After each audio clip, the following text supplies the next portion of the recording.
ராணிப்பேட்டை மாவட்டம் அரக்கோணம் விண்டர்பேட்டை மேம்பாலத்திலிருந்து பிரியும் சாலை சுமார் 20 ஆண்டுகளுக்கும் மேலாக குண்டும் குழியுமாக காட்சியளிக்கிறது. 1 கிலோமீட்டர் நீளமுள்ள இந்த சாலை வழியாக 10 முதல் 80 டன் எடையுள்ள சரக்கு கனரக வாகனங்கள் வந்து செல்கின்றன. தொழிற்சாலைக்கு மூலப்பொருட்கள் ஏற்றி செல்லும் லாரிகள், அரிசி உள்ளிட்ட நுகர்பொருட்களை ஏற்றி செல்லும் வாகனம், ஏராளமான வாகனங்கள் இந்த சாலையில் செல்கின்றன.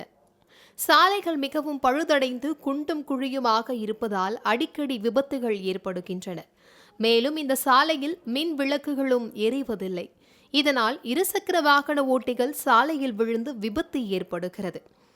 கிடையாது, ஒன்றும் கிடையாது. எஃப்சிக்கு தான் ரொம்ப லோடு போகுது, ராம்கோக்கு போகுது. அப்போ கூட அவங்க யாரும் எந்த ஆக்ஷனும் பண்றதில்ல. ஒரே பள்ளம், அந்த ஒரு அரிசி ஃபுல்லா கொட்டுது. மழை காலம் வந்துச்சுன்னா ஒரே நாத்தடிக்குது, வீடு வரைக்கும் நாத்தடிக்குது.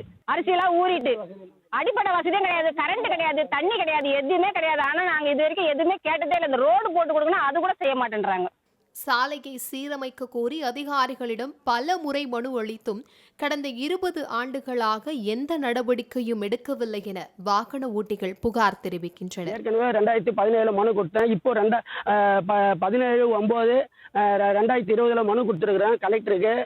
கலெக்டர் கொடுத்துருக்குறது, முனிசிபாலிட்டி கொடுத்துருக்கு, நெடுஞ்சாலைத்துறை கொடுத்துருக்கோம், தாசில்தார் கொடுத்துருக்கு, எம்எல்ஏக்கும் கொடுத்துருக்கோம், அனைவருக்கும் கொடுத்துருக்குது. இந்த சாலையை சீரமைத்து தரணும். மழை காலங்களில் அப்படியே குழம்பு மாதிரி ஆயிடுது. இதில் குழம்பு மாதிரி ஆகிட்டு வெயில் பாய்ஞ்சதுன்னா டஸ்ட் ஃபார்ம் ஆகிடுது, டஸ்ட் அலர்ஜி ஏற்படுது. இதனால் பெரிதும் பாதிக்கப்பட்ட லாரி உரிமையாளர்கள் ஒன்றிணைந்து லாரி உரிமையாளர் சங்கம் சார்பில் நிதி திரட்டி சுமார் 4 லட்சம் செலவில் ஜேசிபி இயந்திரம் மூலம் சாலையை தற்காலிகமாக சீரமைத்து வருகின்றனர். அரசு அதிகாரிகள் உடனடியாக தலையிட்டு நிரந்தரமாக சாலையை சீரமைத்து தர வேண்டும் என்றும், மின் விளக்குகளை சரி செய்ய வேண்டும் என்றும் லாரி ஓட்டுநர்கள் மற்றும் உரிமையாளர்கள் கோரிக்கை விடுத்துள்ளனர். சாலை அமைத்து பல வருடங்கள் ஆனாலும் தொடர்ந்து சுங்க கட்டணம் வசூலிக்கும் அரசாங்கம் இதுபோன்ற பல ஆண்டுகளாக பராமரிக்கப்படாத சாலைகளை சீர் செய்ய வேண்டும் என்பதே வாகன ஓட்டிகளின் எதிர்பார்ப்பாக உள்ளது.